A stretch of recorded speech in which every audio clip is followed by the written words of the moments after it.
My name is Crystal White. Many children who live on Caribbean islands have nicknames.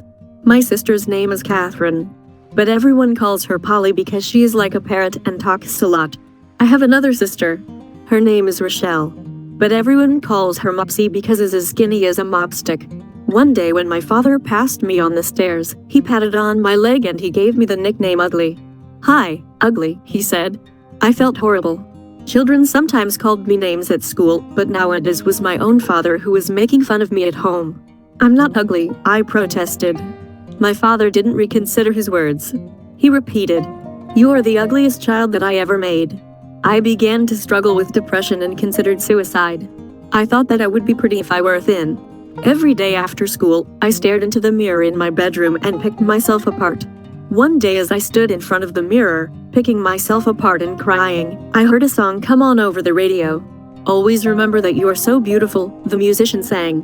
"Always remember you are a child of God." The words surprised me. I thought, if I am fearfully and wonderfully made by God and I am picking apart everything, then I am telling God that He made a mistake. I cried harder and asked God for forgiveness. My tears of sadness and pity were transformed into tears of joy. Then I decided to see myself through Christ's eyes rather than the eyes of people. I began to eat again. Corn soup with potatoes, cassava, carrots, pumpkin and dasheen root tasted good. This time I had a reason to live. Instead of feeling sorry for myself, I learned to put everything in God's hands. I began to trust God, not just for daily needs but for my joy as well. I realized that no one could take away the joy that comes from God. Whenever someone called me ugly, I just ignored it and I remember that God had made me and He make no mistakes.